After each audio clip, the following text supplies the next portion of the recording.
¿Qué está pasando en México? ¿Cuál es su visión? ¿Es privatización o no es privatización? Yo escucho los medios allá en Los Ángeles, Radio Fórmula, etcétera, que dicen, ¿cuál privatización? Que el señor López Obrador entienda que no es privatización y que si no hacen esto, dan un panorama muy negro para la energía de México. Bueno, aquí hay un componente importante. La reforma de energía es una privatización parcial. La mitad de lo que hace Pemex se le entrega a la iniciativa privada. Es decir, lo que es refinación, ductos, que es muy importante. Los ductos es, para que lo entienda la opinión pública, es como el sistema circulatorio. ¿Cómo puede funcionar el corazón sin venas y arterias? Entonces, los ductos incluso, hay la guerra de los ductos en Eurasia. Es decir, los ductos es un elemento de la más alta geoestrategia. Todo lo que es el Cáucaso, Asia Central. Afganistán siempre ha estado en ese escenario. Entonces, entregar los ductos es entregar la seguridad nacional. Eso es muy peligroso, porque además la empresa privada en México no tiene la capacidad ni el know-how para, primero, construirlas y, seguro, cuidarlos. Pero eso es lo que ellos dicen, justamente, que por eso están invitando a la inversión extranjera, etcétera. No, yo hablo de la empresa extranjera. Y ellos van a invitar, a su vez, a la empresa extranjera a que hagan las labores, por eso pueden hacer esa labor de triangulación. Entonces es muy peligroso en ese sentido. Bueno, eso de que está quebrada Pemex, bueno, pues yo lo entiendo como una empresa que deja el 10% del PIB, del Producto Interno Bruto, esté quebrada. Dejó 104,000 millones de dólares el año pasado.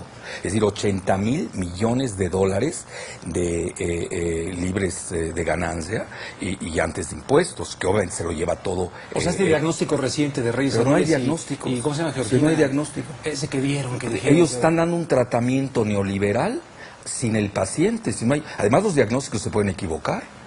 ¿Qué garantía hay de que ellos hagan buenos diagnósticos? Además, son los mismos fracasados de hace 25 años los que hoy nos están proponiendo una nueva reforma, que además va en el plan del negocio, y ahorita me elaboro esta situación. ¿Quiénes son los 25 años de fracasados? Estamos hablando de La Bastida Ochoa, es el presidente del Comité de Energía del Senado, ya fue secretario del Patrimonio Nacional, que en ese entonces se llamaba la Secretaría de Energía, con Miguel de la Madrid. Gamboa Patrón fue el secretario particular de Miguel de la Madrid hace 25 años, y hoy es el líder camaral del PRI. Reyes Heroles fue secretario de Energía con Zedillo. Telles Quenzler fue que hoy secretario de Comunicaciones, es secretario fue secretario de Energía con Zedillo. Es decir, aquí eso es importante señalarlo. Y Muriño Terrazo ya había sido, había entregado, que eso es importante que lo sepa la opinión pública, cuando fue secretario de Energía Calderón con Fox, hizo el contrato más caro en la historia de México y del mundo del gas, o sea, con Repsol. Lo han querido poner en esa situación a propósito, claro, para ponerlo a la venta. Es que es muy sencillo, yo lo resumiría en estos términos. Calderón Hinojosa es impuesto en la presidencia de la República precisamente para esta reforma. Lo que pasa es que la quería todavía más amplia, no lo pueden hacer de frente a la nación, lo hacen en lo oscurito y en forma tangencial, porque hay un rechazo de la opinión pública, el 85% de la opinión pública está en contra. Ellos mismos aceptan que la mitad, que ya es ganancia, la mitad. Pero esto no sale en los medios masivos de comunicación de México, que son totalmente totalitarios. Ni la Unión Soviética llegó a tener los medios tan totalitarios que hoy tenemos en México. Así sí. Peor. Pero a lo que quiero llegar yo resumiendo. Calderón Hinojosa, por lo que hemos visto, es el hombre de Repsol y Muriño Terrazo. Reyes Heroles González Garza es el cabildero, en México le llamamos coyotes, el cabildero de las transnacionales tejanas, que lo fue en el interludio de cuando fue secretario de Energía y ahora director de Pemex. Luego, Telles Quenzler, secretario de Comunicaciones, es el representante del grupo Carlyle en México, que es un conglomerado de la familia Bush y de Osama Bin Laden, que eso tampoco hay que olvidarlo. Bueno, y luego tenemos que Georgina Kessler, la secretaria de Energía, es una empleadita del Consejo Coordinador Empresarial y del Consejo de Hombres de Negocio de México, que preside Claudio X González, presidente de Kimberly-Clark, que es una empresa de Bush y de Salinas. Entonces yo hago la pregunta, ¿y quién defiende a México? Entonces es un proyecto transnacional de entrada por los empleados de las transnacionales de México. Así de sencillo, no perdamos mucho el tiempo en elucidación. Entonces decía, ¿quién defiende a México? Pues ya están ahora las mujeres, las Adelitas. ¿Usted cree que esto realmente va a tener un efecto? Bueno, aquí depende de la ciudadanía. No hay resistencia civil pacífica que no crezca si no tiene el apoyo ciudadano. Si los ciudadanos no creen ni en Andrés Manuel López Obrador, ni en el Frente Amplio Progresista, ni en las Adelitas, o en los otros, hay priistas nacionalistas de primer nivel, eso hay que señalarlo, también hay que decirlo. Está Eladio Ramírez, el grupo de 70 parlamentarios del PRI que sacaron su desplegado, es decir, hay una fronda interna en el PRI, eso tampoco hay que perder, y yo creo que ahí está la clave. Si los elementos nacionalistas del PRI deslindan a estos personajes, que curiosamente, y lo digo con mucha responsabilidad, a los tres los han vinculado con el narcotráfico, a mí no me consta.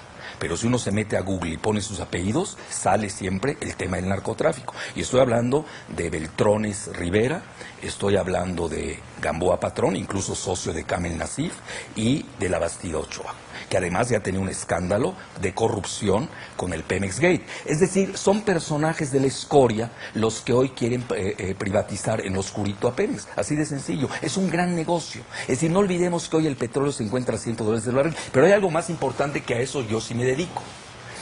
Que estamos perdiendo de vista la dinámica mundial.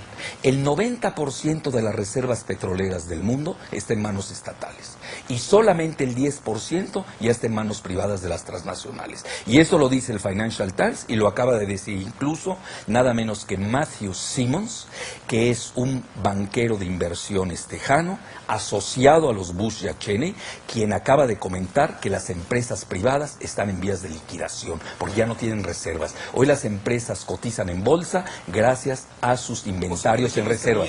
En sentido contrario. Así es. México está en la dinámica contraria del mundo, que eso es muy importante señalarlo, porque hoy el mundo está desprivatizándose y está yéndose al renacionalismo. Y hoy Calderón es el último mohicano de este modelo neoliberal, que incluso ya en Londres aceptan que se está acabando. Estamos viendo el retorno del nacionalismo, la quiebra de bancas en Alemania, en Gran Bretaña y en Estados Unidos, bancos que están siendo rescatados con el dinero ciudadano. Entonces estamos ante otra dinámica. Yo creo que ahí es donde nosotros tenemos que contemplar el contexto, pero yo voy más lejos a nivel geopolítico. Y esto lo dicen los grandes geoestrategas del mundo. Incluso nos caigan bien o nos caigan mal. El mismo Kissinger, el mismo Brzezinski. Quien controla el petróleo y el agua dominará al mundo. Y parece ser que en México queremos que nos dominen. No queremos tener hoy una carta petrolera que nos da poder. Quien tiene poder tiene petróleo. Quien tiene petróleo tiene gloria. Y aquí, al parecer, hay muchos compromisos ya contraídos y están cediendo en forma parcial la mitad de Pemex. Porque si nosotros vemos bien las cifras, petroquímica y refinación es la mitad de las actividades de Pemex. Es decir, Pemex está cediendo la mitad de sus actividades cuando el barril del petróleo se encuentra en las nubes. Estamos hablando de 112 y puede todavía subir más. Entonces, ahí no se está viendo la cuestión de seguridad nacional, no se está viendo que nosotros tenemos una carta petrolera de primer nivel, sino lo único que se está haciendo son negocios al oscurito, al estilo Repsol, que concertaron Calderón, Muriño Terrazo, Elías Ayub, obviamente con el gobierno de Pedro.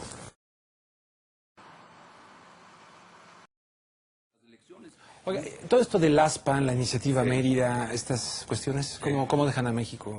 Bueno, México cada día se está volviendo una franquicia tejana y gallega, desgraciadamente.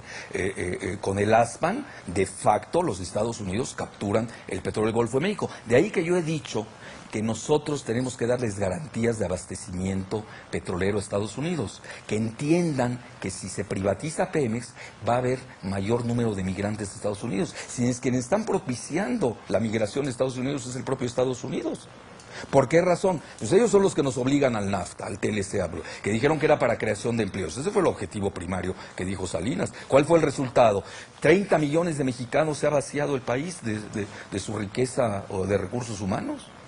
Es un fracaso total. Luego nos plantean el ASTAN, ¿qué es? Bueno, ya la seguridad de México pasó a manos del Comando Norte de Estados Unidos, y luego cuando vemos la iniciativa Mérida, que ya le cambiaron porque antes era el Plan México, muy similar al Plan Colombia, pues de nueva cuenta es precisamente un posicionamiento de Estados Unidos militar en nuestro país. Yo entiendo que en México no puede servir de plataforma para atentados terroristas contra Estados Unidos, que Dios me libre de ese pensamiento. Nosotros tenemos que proteger a Estados Unidos, ya que ellos no se saben proteger desde el 11 de septiembre por lo visto. Pero a lo que yo quiero llegar es que aquí ya la entrega ha sido paulatina. México, si nosotros no los podemos ver en términos serios, ya no es un país independiente. Hace mucho que perdió su independencia. No tenemos independencia financiera, no tenemos independencia económica, no tenemos independencia militar, no tenemos independencia en materia de seguridad. Y ahora ya nos quiere quitar la última independencia, que es el petróleo. De ahí que la ciudadanía haya entendido que esta es la batalla del destino de México. Porque nosotros debemos ver el the day after, el día después. ¿Qué será México cuando se haga la privatización parcial? Porque es el inicio, incluso la bursatilización con esos famosos bonos. ¿Qué va a ser de México ese día después? Pues va a ser, los términos de libre, soberano, independiente estarán eviscerados de todo significado. Y va a ser una vulgar franquicia tejana y gallega. Cesará de ser un país. Lo último que nos está dando resguardo de seguridad nacional y un mínimo de soberanía es el petróleo. Si eso también ya la van a empezar, bueno, pues ya se acabó este país.